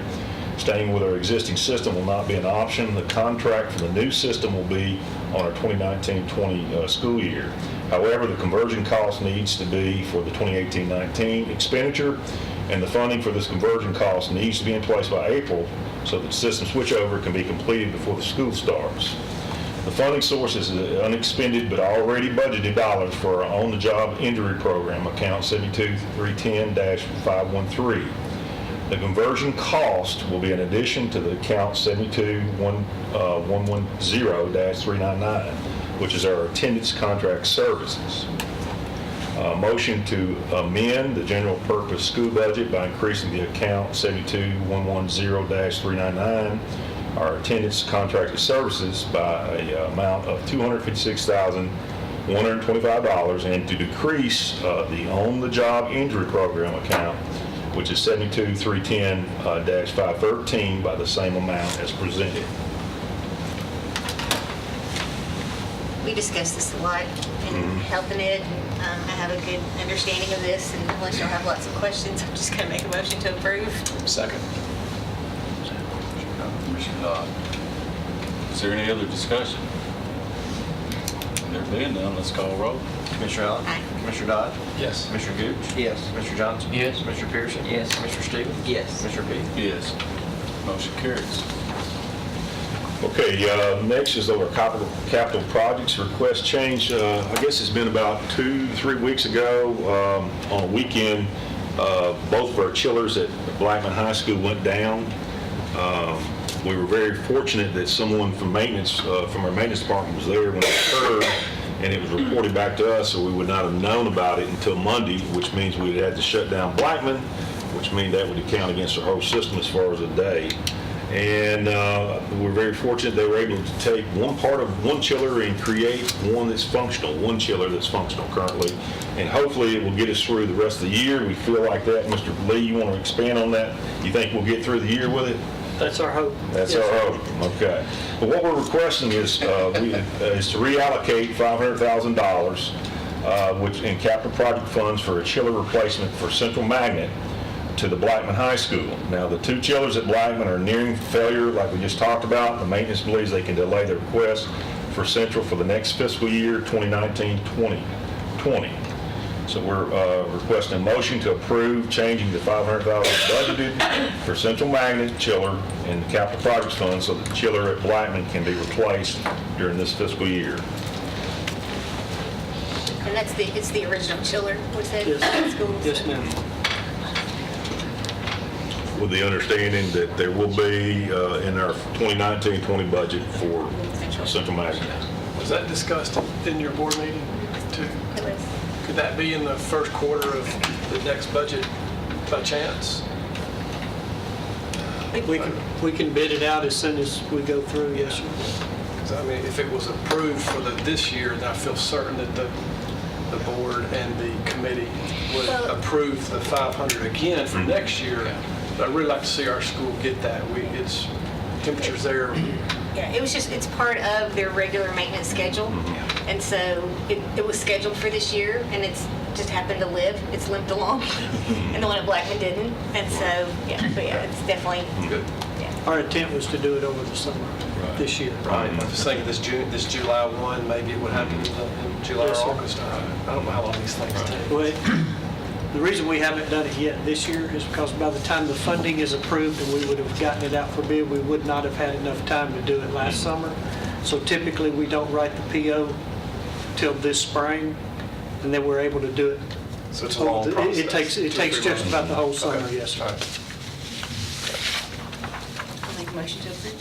Have a motion? Second. Commissioner Dodd, motion and second. Is there any other discussion? There being none, call roll, please. Commissioner Allen? Commissioner Dodd? Yes. Commissioner Gooch? Yes. Commissioner Johnson? Yes. Commissioner Pearson? Yes. Commissioner Stevens? Yes. Commissioner Peak? Yes. Okay, this next one is, if you get your map there, I think it's the next page there, it shows the property out of Matthews Property, requesting to purchase 2.75 acres to build a road that will connect us to Holly Grove. And I'll let Mr. Lee talk about our reasoning behind this in terms of trying to alleviate the stacking of vehicles on the road there. When Mr. Clardy originally presented this to y'all, there was a gentleman's agreement that we would have access back out to Jefferson Pike, and that's where the traffic study and all that was done. In the completion of the deal to purchase the Matthews property, they elected not to move forward with that, which left us with one way in and one way out, straight to 231. And with two-school campus, that's too much traffic in one place. So Mr. Clardy was able to work with the adjoining property owner on the other side, and they were willing to sell us 100 foot from our property to Holly Grove Road to give us that second means of access. And Hilton Ed, we did vote to keep that a private road. Yes. Yes, ma'am. That's right. This property's not owned by the Matthews, is it? That's correct. That's right. It's not? No, sir. Okay. There was a little bit of missing information put out that, and that went up my back like a 10-cent window shade. Because it felt like just gigging the county a little bit more. Yes, sir. So, but The actual owners are Sanford Campbell and Dolores Campbell. and I know that's country, but I understand. country's understandable. That's Yes, right. sir. It's plain. I mean, when it comes to my taxpaying dollars, you know. Is this road on a property line? No, sir. And that was why the commission, the previous commission requested that it remain private. Right. That way nobody could tie on to it. Did it come out of your He did, yes, sir. Unanimous. unanimous? So it's So not it's close yours, to isn't the adjoining landowner? I'm not going to say it's through the middle of their property, but it's not on the property line. Right. They retain ownership of property on each side of this road. And that was why the request was made that this road that we would build remain private, so that a private developer could not profit off of our building this road. But you are going to build this road to specs for the county, so the county will take it over and Yes, keep sir. it mowed? Yes, sir. They're not going to take it over. They're going to help maintain They'll it. serve, maintain it, and Yes. But they're not we'll going to take pay it over. to maintain it. This $116,000 Keep it with a memorandum of understanding. Come out of the- between the- Of the land purchase. 10 million. Okay. So, see, I think $9.5 million was appropriated. That's a different item. I'm sorry. There's a private conversation. Yeah. What happened at Wilson Elementary? There was no memorandum there, and with that road was built private, and the highway department was not part of the discussion, so they're not able to maintain. What we've begun to work with is a new dialogue between our system and Mr. Brooks and the Planning Commission, Mr. DeMossi and them, is if that road goes public, then we have to allow people to tie onto it. If we keep it private, then when it comes time to, let's say, overlay this road, we can put the money in our budget. We can get a price from the county highway department. We can put the money in our budget so that everybody sees the money that's being used to maintain it or whatever. And then the highway department can actually make that repair and bill us, and we can pay them. And we keep it private. And it's the county helping the county. I'm really concerned about the mowing of the sides of the road. Who's going to do that? We will. You will? The We- school system? At Wilson Elementary. Will it be contracted in with the ground maintenance of the entire school? Yes, sir. No, that's Yes, sir. That's good. That's right. The question I had is the $116,000 will come out of the, Out of that land okay, money. so that's just going Yes, sir. to cut back on what you're going to look at Yes, for the next side. Yes, sir. Then you're going to come back and ask for some more money. Sound like you've been around a while. I did go, yes. So how would the property owner get access to the side of the property? Or is it just a vacant They still field? have road access. Holly Grove Road gives them access. Gives them to both access sides. on both pieces of their It's property. not a house there, it's just a field. Yes, sir. That's correct.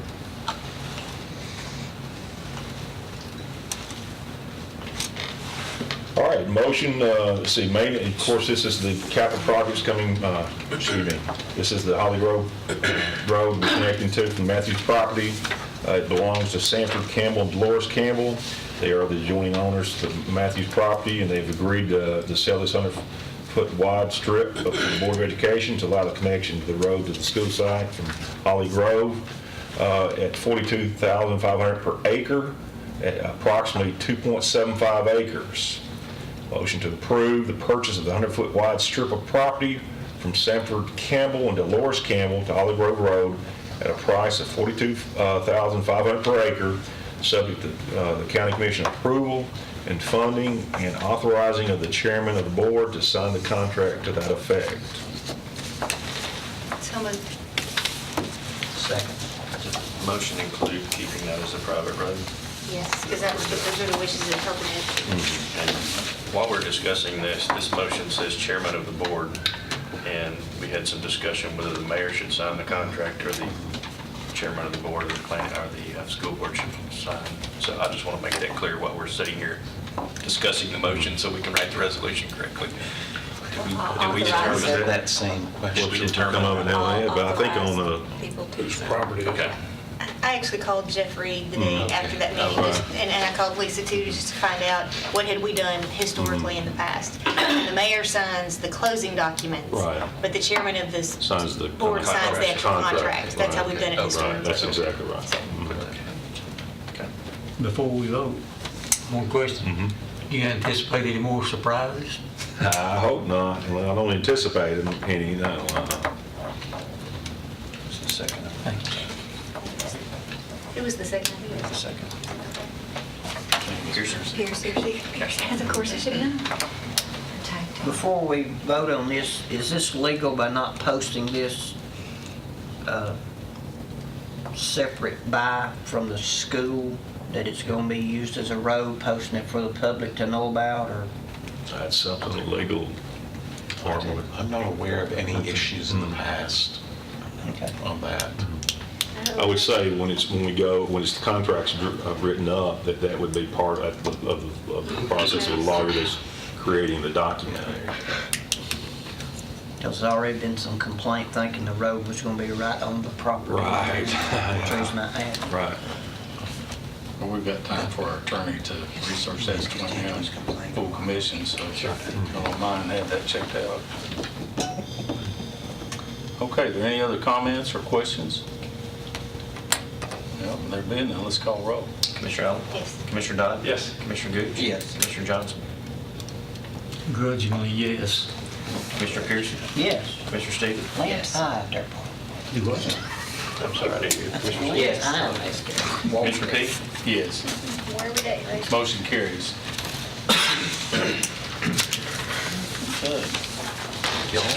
Thank you. Next on our agenda is a master service agreement for planning and engineering. I believe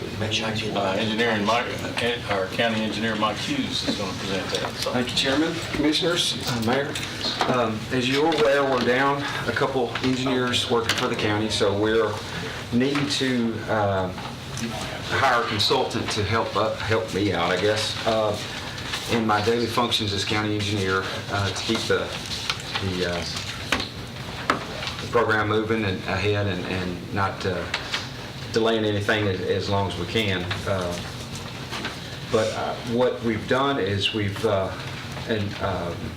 reached out and talked to a local consulting firm, and they have generated a master service agreement, and it's on your iPad if you'd like to see that. The first 4 pages are the master service agreement, and the last page is a work authorization, which details that they will be assisting me with daily activities in the planning and engineering department, and they would be on an hourly basis, $125 an hour. And last month I should say, approved the to transfer money into our line from the general fund to pay for the consultant, while the document for the master service agreement was going back and forth with legal and the consulting firm to make sure all the information was correct on it. So we've got the money in place. We have the document here before you tonight. So we are actively trying to recruit engineers, one for the planning and engineering department and one for the highway department. So hopefully we'll be back up to full staff again in the near future, but until that time we're going to need some help, and this is what this document is, just a consultant. I know you and Sonia have tried to get really creative in filling those positions. Have you had any luck at all? Money. I'm going to talk to you about that. That's okay. On the agenda. But no, we have not had, as of this date, we have not had any qualified applicants. I have a couple leads on a couple engineers that might work out. And what has happened historically in the past, we've hired a kid right out of college. We'll get him trained, he'll get his professional engineering license, and then he'll look around and say, oh, I can make a lot more money out here, and he leaves us. Yep. So, any questions? I'm sorry. Yeah, how many hours per week are you anticipating Well, using these? it's the way the agreement is the work authorization is written. It's a maximum not to exceed $12,000 per month, and what was allowed was $40,500 line item for a consultant. So I've got a few months. If I use that much, I could see a substantial amount in the first month, maybe, to get me help, get me caught up, and then after that it would decrease, and I don't believe I would go over the whole amount. I was just looking at the cost here and doing some quick calculations, and anywhere from $250,000 to $400,000, depending on how many hours you spend. That was just figuring in 40-hour week at the high end. But I'd say it would behoove us to find a replacement for these individuals pretty quickly. Yes, sir. Our conversation in Public Works was it's going to be a project engineer at $125 an hour. And that engineer is on staff at this company, familiar with the county, familiar with the processes. Right. So And it's that- like a pretty good stopgap. Yes, sir. And that's what the work authorization number one calls for us, as a project engineer to assist in the daily activities for planning and engineering. Mr. Chairman, we'll get into budget. We'll be coming back and requesting an increase for more money. We have to have it. In this robust economy, jobs are tight, and we've not had any luck with applicants. Well, I applaud you for going this route. I mean, you've got to do something here. I know that the building industry is booming right now in this county, so. We're not slowing down. Motion to approve. Second. Okay, we have a motion, a second. Are there any other comments or questions? There being none, let's call roll. Commissioner Allen? Aye. Commissioner Dodd? Yes. Commissioner Gooch? Yes. Commissioner Johnson? Yes. Commissioner Pearson? Yes. Commissioner Stevens? Yes. Commissioner Peak? Yes. Thank you very much. Thanks, Marty. Have a good day. Okay.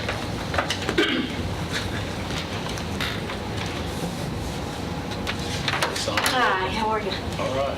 So, since we were talking about the salary, the economy, and I'm sure everybody is aware of this, is doing quite well. And I looked up some statistics while I was waiting on this, just kind of looked to see what I was looking at. And for the month of January, when the numbers came in, the state of Tennessee was at 3.6% unemployment. The U.S. government was at 3.9%. As of February, Rutherford County is at 2.3% unemployment. So as more and more jobs get filled, the recruiting is getting harder and harder to do. When we posted the position, which was back in end of November, when we did it for Mr. Brooks at the Highway Department, we had the Public Works engineer to take on another position at another entity. We posted not only just on our regular website, but governmentjobs.com, who was picked up by Indeed. We posted with local universities, with the Career Center.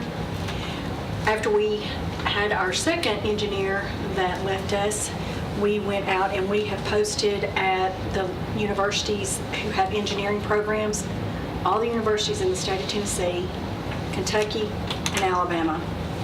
And we have received a total of 16 applications, and only one of the applicants would be graduating in May, if I recall correctly. We did have one mechanical engineer to apply, but obviously that's not a civil engineer, so that doesn't fit our needs. So we have really exhausted where we think that we're going to be able to recruit somebody from those resources. My request, and we took this to Public Works, is to move the professional engineering position in the engineering department to an assistant engineering director, and to move the pay grade from a 41 to a 45.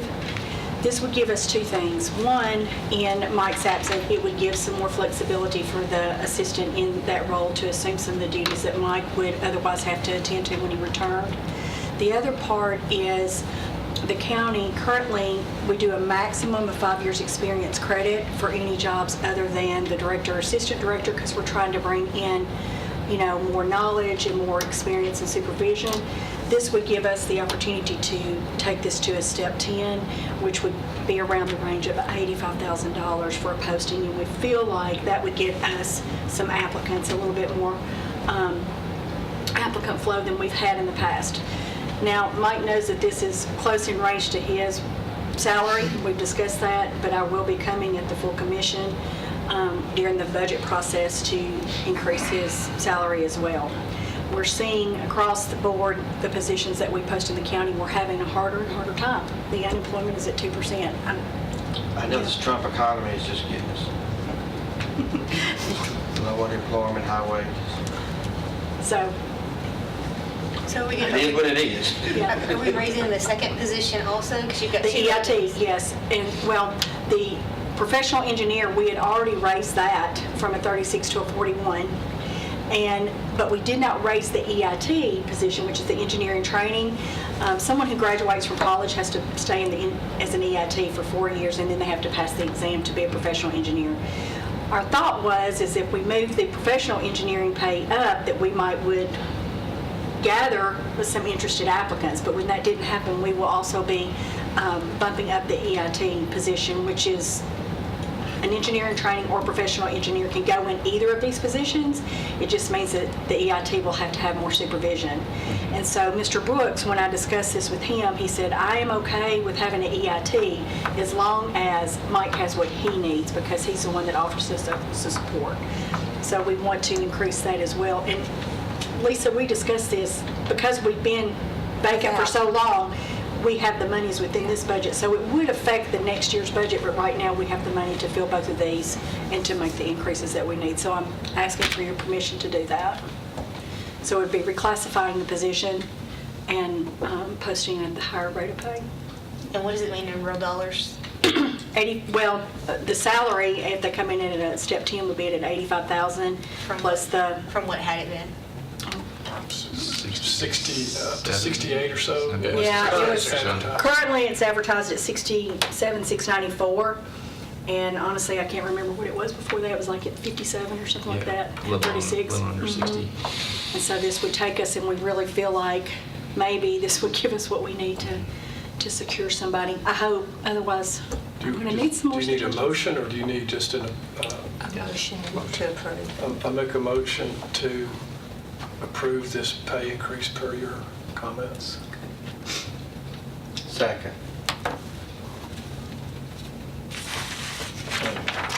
We have a motion and a second. Is there any other discussion? Please call roll. Commissioner Allen? Aye. Commissioner Dodd? Yes. Commissioner Gooch? Yes. Commissioner Johnson? Yes. Commissioner Pearson? Yes. Commissioner Stevens? Yes. Commissioner Peete? Yes. Motion Thank you carries. very much. Thank you. Sonia, if you don't mind sticking around for a minute. Yes, sir. Thanks, And I Mark. saw what was on the agenda. Go ahead. Well, the next thing, you'll be right after this, but the next thing on the agenda is for a resolution to request unclaimed balance of accounts remitted to the state treasury under unclaimed property tax. And Lisa will do that for us. This is something we've done in the past, so. We do it about once every year, and this is money that, that we have turned over to the state that is unclaimed on our books, and this is asking for it back for us to hold. I'll make a motion to approve. Commissioner Stevens, Second. Johnson. Okay, any other questions or comments? Yeah, none. All in favor signify by saying aye. Aye. Any opposed? Motion carries. Okay, the next thing, and the reason I asked Sonia to stick around is to discuss it, evaluation of the job performance of the budget and finance director. I know we know, or we should know that our HR director right now is supposedly reporting to it's not steering committee, excuse me, going brain dead here, and our finance director reports the budget. And I got to looking at this, and we're going through the budget process, starting it right now. Some of you that are in your other committees have probably already seen some budgets. I know I have in public safety. But, we're looking at giving pay increases to people, and since Lisa does report to this committee, to my knowledge, there never has been an evaluation of her. And I thought it would be worth discussing with y'all to see if you wanted to do an evaluation. I personally think we should. I've spoken to the mayor, I've spoken to Sonia, and of course Lisa. Not trying to hide anything. I think I sent an email to y'all just to let you know. I didn't want you to walk in here and be surprised. But basically what I had did is I contacted Doug Bowdery, who's our representative with CTAS, and asked him if there were other, entities out there that were doing the same thing, and there are. He actually took one that he worked up for us that Davidson County does. And, first of all, before I go any further on that, I've got a copy of what he made. Sonia also sent me some information that she can forward to y'all if she hadn't got copies of it. I thought you would want me to bring it to the full commission because when we talked about it in steering, you asked me to bring. So I've got the 21 packets ready for the full commission, but I can easily send it out to everybody. Well, depending on what the committee wants to do here tonight, I'm not trying to cram anything down your throats. I'm here to work with y'all. But I think it's a good thing for one. This lady, in my opinion, does a wonderful job. And we need to give her a little more direction. And I'll give you, for instance, one of the things that you look at when you're doing an assessment are goals that are set. One of the goals that I've got, and I know that the mayor's got, because he and I have discussed this, is I would love to see us have a AAA bond rating. We're, AA plus now? We're close, okay? But what's it going to take? And one of our goals in my mind, whether we do this assessment or not, is to get that. But that's an example of a goal. There's other examples like getting our tax levy done before the end of June. When the state requires it to be in there. If you don't, then you've got buses that aren't running, and all kinds of things. Bad things can happen. But those are the kind of things you can look at. But if y'all are interested, I'd like to hear some feedback. Do y'all feel like we should do this? And having said that, I know steering the other night discussed whether we would continue with this. And Commissioner Stevens, or Chairman Stevens. We were just talking about the HR department. Well, and I understand that, but I think it's relevant too to, her reporting to budget and her reporting to steering. But, as far as this committee goes and looking at a review of the finance director, I think whether we take it on ourselves or the mayor takes it on or we take it on jointly, and my personal thoughts on this is, yes, we would do it as a committee, but I want the mayor's feedback because he works with her more than we do daily. And not only that, I think the other 21 commissioners, or the total of us, should have it. Just kind of give you an idea of before we get way down the road, I talked to Sonia about cost, because I was concerned, here's my thought is if you gave a ranking for somebody, say a 1 to 10, somebody loves her, somebody hates her, so she gets a 0 from one, a 10 from the other, so she's going to end up with a 5, whatever your rating is. But 2, you get a lot of personalities in there, and I don't really want that going around. I would rather these things, us do them anonymously, fill them in. I had in my mind, well, they'll go to our attorney, we'll let the attorney sort through them and give us an average and give us the feedback. The school board does something similar with the director of schools, although they pay a lot of money to get that done. But Sonia has the wonderful idea, I thought, is SurveyMonkey. I don't know how many of y'all have used that. I know I have, and a lot of businesses do. They would charge us a whopping $32. It's like $37, and you could have up to 100 responses. And then what it would do is tabulate everything for you and put the responses, whatever we wanted it to it would show everybody's answers if they gave. They didn't just check yes or no, but they gave actually a response, a written response. It would show all of that. So it would really kind of fill it in for you based on the number of questions that you have. And it was minimal. We've used that in HR for other things if we wanted to do. We could either do it as an anonymous or you could put your name on it, either way that it came out. But we did check. I did contact, when Commissioner P reached out to me, I did reach out to Joyce Michaels at the Board of Education and said, could we see a copy of that? She said, well, we don't do that in-house. And she gave me the organization that does, and I reached out to them, and there was a fee with that. And I said, well, surely we could find something that maybe we didn't have to pay a fee for the service. And I believe the examples that Doug Botery sent out are really it's taking the job description of the person and saying what are the key components that you want. And it's at this level, it's not really about attendance or dress code or things like that. It's more about how are we achieving the goals and those type things. And so I believe that it could be easily put together, or if the group had specific questions, but you want to leave it as subjective as possible, so that way it's not, the personalities don't come out in it when you leave it subjective. It is clear cut, where, is this goal being achieved or not? Not, do you like that this goal is being achieved or not? Does that make sense? Does to me. Are there any other comments from committee members? I have 2 questions. As a commission, what do we stand to gain from this? Well, my opinion is, first of all, we're going to show what our finance director is actually doing for us.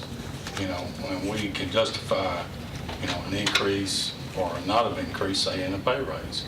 That's one thing that we can do. We can also evaluate whether this person is taking us where we want to go.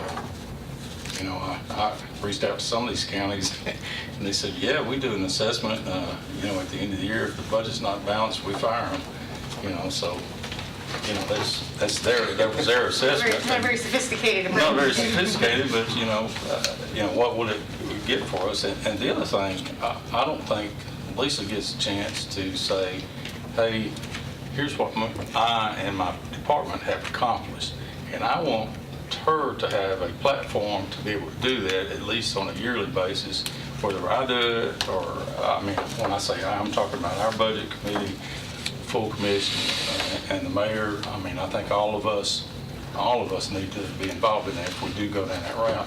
But I want to know if you do want to do it. And I do have, like Doug sent out, if y'all would like to see it, I'll go ahead and pass that out. But, all right. Let me get a couple this way. And if you would rather that I email out the pack, I'm sorry I misunderstood. I've got all the copies already made. I just was thinking you said the full commission, so.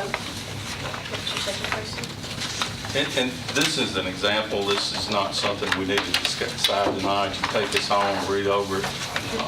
If we decided that we wanted to do this, what I would say, and Sonia's suggestion too, is, we would get an email with the survey that we decide on, and then you would fill that out yourself in your own privacy, send it in. You can do that anonymously. This company that does that is not, no one there's no one local that's doing that. I think they're based in California. I believe I remember seeing their building out there. But anyway, I think it being anonymous, we'd have a fair assessment of, what people are thinking there. Would it be valuable to include the audit committee? Do they work closely enough with you in evaluating any of these kinds of things? Not really. Their function more is, is there a fraud, waste, abuse kind of situation, making sure that if there's audit findings, those departments that have that finding, they're ensuring that something is being done. Right. Yeah, so we meet twice a year. So, but I really think in that committee, it's made up of 2 commissioners, 1 school board, 1 highway superintendent, not superintendent, but highway, and then 3 They're appointed, I think. yes, at large, the citizens. I kept wanting to say employees, but citizens at large. So really, I just see them twice a year. Well, So audit really- findings is what I was thinking. Really, Yeah. if I were in your shoes, I would be most concerned with audit findings in the finance Right. department. I mean, I don't necessarily have a lot of control of other Right, yeah, departments. finance is what I was thinking. Yeah, and ours. Yeah. And I'll just say, I have no problem whatsoever with this. I think it's a good tool. I feel like I do a good job for y'all. Always, but having been an auditor, I do not take this as anything bad whatsoever. And I always feel like when I was an auditor and I'd go talk to folks, I would say, you need to put internal controls in while things are good, so that it's not when you think that there's a problem that you then start doing this. So I think this is, I will not always be here. It should already be in place, is what I'm saying. So that you're not doing it when somebody new comes in and all of a sudden you're saying, Oh, and it's yeah. really not, contrary to what the other organization said, we use that as a tool to terminate it. The purpose of a performance evaluation is to give positive feedback in a way that if they're not doing what you want them to do, it lets them know how you want it. So it's meant to correct a behavior, not to terminate somebody over, so using it for that purpose is not a good purpose. That's the intention, but I agree with that. Every person needs an evaluation. Everybody is accountable to someone. Even the chairman of the board is accountable to the rest of the board members or to the people who own stock in the private sector. We are accountable every 4 years. Elected officials are accountable every 4 years to the people who elected you. The public sector doesn't do a good job and hasn't. I saw at the state level, there's not a lot of evaluations. It's just that the employees get a normal, whatever the proposal, 2.5% increase in pay. They're never evaluated. They don't really know, where they stand. They don't, it's really to help improve a person. If they have communication skills, maybe they send them to a class. If they don't get along, if they don't have good phone skills, or their employees have turned in complaints on them, there needs to be, if you get 6 years straight in a row and all good marks through your evaluation, it goes in your personnel jacket, then that means you're a perfect person, as far as an employee. No one's perfect, that's true. But, I think it's a good exercise for our public sector. And I would recommend, my perspective, while I report to this committee, I work for all 21.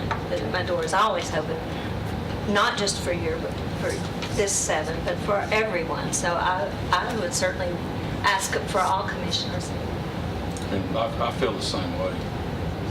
I might want to see a breakdown in the survey of committee members versus the total 21. we can do that. And of course, we're doing this anonymously. If we decide to do this, like I said, that's up to this committee. That's not up to me. But like I said, I think it's a good idea. One thing too, if we do decide to go that way, I want you to be thinking about goals. And if it's the AAA, I mentioned that to Lisa. She kind of laughed. She said, well, you know, it's not entirely up to me. He says, you're going to have to be the ones to decide and make a rough decision. For instance, we say 15% of the general fund is held back. And That our minimum fund balance is at 15. This year, we hit 30. I mean, after we closed our books. And I will tell you, when we had our last bond rating, some things are beyond our control. But I felt like we were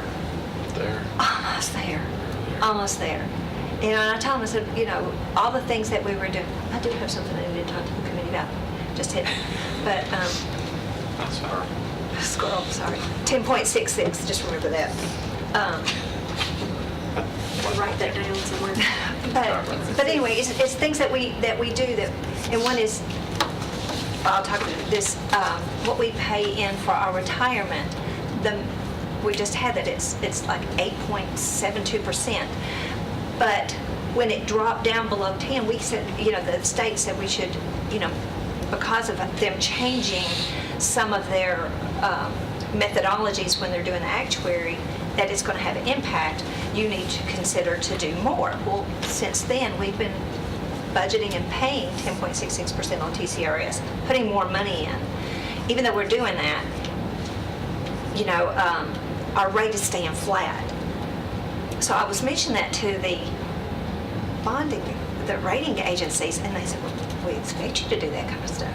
You know, we expect your, you know, saying our fund balances are really good. They're really high. They should be. And it's like, oh my gosh, what else? I'm trying to pull everything out, you know. But some of the things, you know. So what he's saying, even though the minimum fund balance is 15, if your idea is we really want to be triple rated, well, we need to think of having more. You know, when we're doing the budget, and I'm saying, and I present, okay, 50, you know, we're in their policy, this will give us 15%.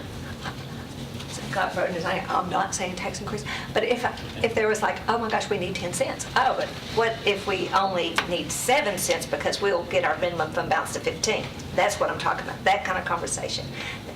That's where y'all need to be on board, that kind of thing. So when you're setting your goals, it needs to be a goal that she can achieve on her own.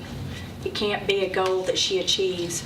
Like she said, I can't be responsible under the audit for the entire county because I can only be responsible for my department. So when you're thinking about your goals, it shouldn't be a goal that she can't set by herself or achieve by herself. But still, it's a goal that I need to know that I can help achieve the goal of the county to help be there to help that goal.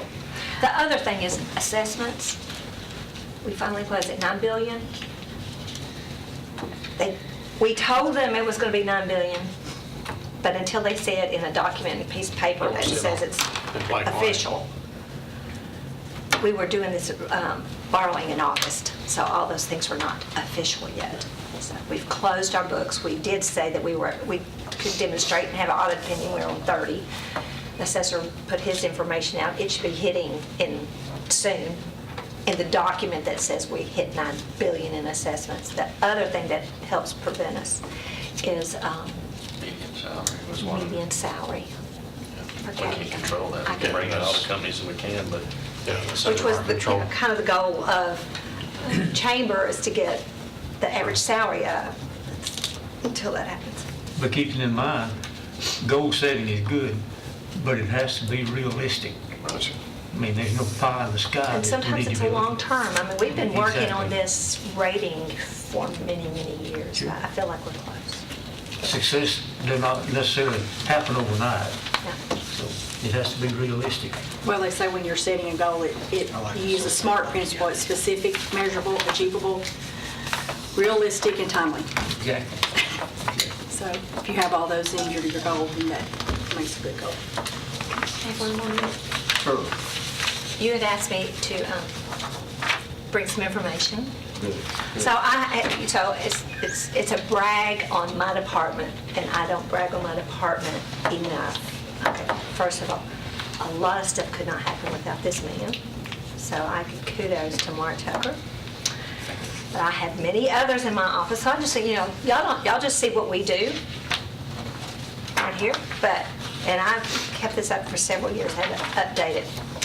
But my office pays the accounts payable, pays the bills and the payroll, and receipts the money in, except for property tax. That's done in the trustee's office, we receipt in for schools, the county, and highway. So in 6/30/2018, we processed 74,838 invoices. We had 11,181 receipts. We issued 124,000 payroll checks.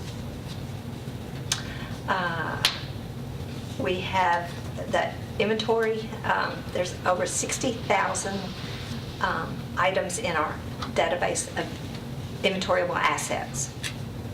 And I didn't have Reba update her information, but I almost would like to give y'all this, is how much that she has, how many grants that she has applied for. For 6/30/16 last I have, is that she applied for 9 different grants that totaled over $3 million. She got one that totaled $1,160,000. I mean, I kept up with that. But I will say that, again, not me, assistant, but all of y'all too, that in several years that we have saved, I say we, the county, saved $20 million in refundings. And the CAFR, which is the award that we get, we've received it for 23 straight years. And what that means is our audit, we go the extra mile to get additional information in the audit and have it in the statistical section and all the front part of the audit. If you look at the front part of the audit, we do that. That's all part of this CAFR program. And so anyway, we've done it 23 years in a row. How long have you had this job? 16 years coming up in May. I was only going to do it for 3, but I'm still doing it.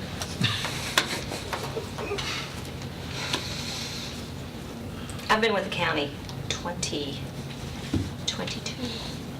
years. Look at me. 20-some years. 22 years, I think. It's been long. 23. And then your 9. state time, you're almost at yeah. your... Oh, I'm over 30 years. Yeah, you're over 30. I'm over I know 30. the combined is over 30. Well, I think y'all can see we're very fortunate to have someone with this kind of experience that can help us along and help guide us. And that's what I'm looking for as far as getting that AAA rating. It'll be our decisions to, we're going to bite the bullet and say, hey, if it meant increasing the money that we hold to 20%, are we willing to do that? That's a discussion, or whatever it is. Those are discussions we'll have to make if we want to get those goals, but we need somebody to shepherd us to get us there. And, these 2 right here, or 3, I'm mainly looking for guidance. But having said all that, what's the will of the committee here? Do y'all want to do this evaluation? I'd like to hear, from y'all. If you do, we will do a quick voice vote, or I can see nods around the table, whichever way y'all would rather go. Coming from a corporate background, this is what I expect, and, she does her job, and our job as technically her boss, we haven't been doing our job. And so this is really a responsibility that we bear that we haven't been doing. And I only see positive things coming out of doing it, so I think we should definitely do it. And I think that, invite the full commission, obviously, but if we do something like a Survey Monkey or something, that maybe Sonia give a presentation at the commission explaining, what the questions mean and how to give a fair evaluation. A lot of us in the private sector have done evaluations, but maybe some of them hadn't, but I'd appreciate that. And that's what I thought we would do, is a cover letter explaining how to, once you decide on what questions you want, we'll make sure that those are a question that would be, a realistic question, to make sure that it solicited the response that wasn't just a yes, no, or could lean one way or the other, because you want it to be, Well, it's like on this here, a 2 is good. I mean, it goes 1, 2, and 3. And what does a 3 mean? What does a 1 mean? Right. Just kind of give some education on how to apply these questions or scores. I don't have any problem with it at all. In fact, it's long overdue, you know. So I'm in full support of it. Because, you know, like I use this example, correction is good. A person just trudging along and nobody ever brings any situations to them, they may think they're doing just an exceptional job. But it's a continuous job of training, and communication is no good unless it's two ways. Well, it sounds like most of us are on the same page here.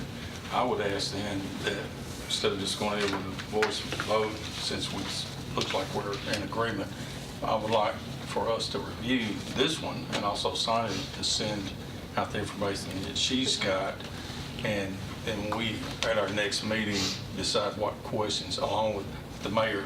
And I don't want to leave him out because he's integral in this, because like I said, he works with him a lot more than any of us do.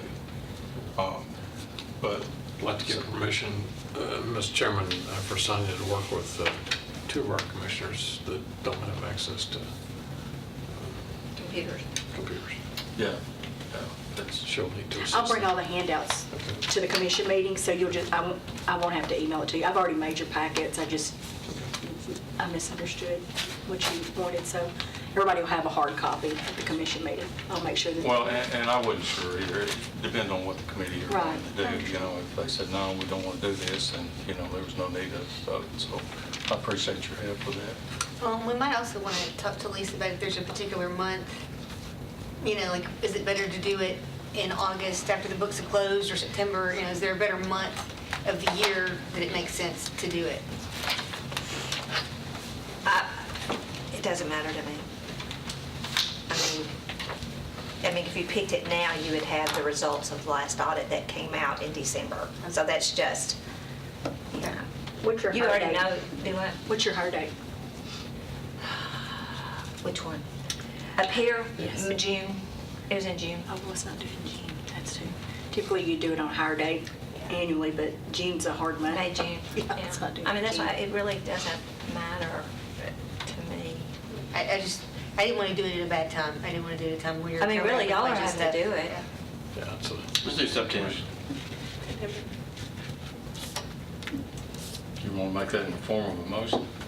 Just have a plan, we have a plan of action. But Yeah.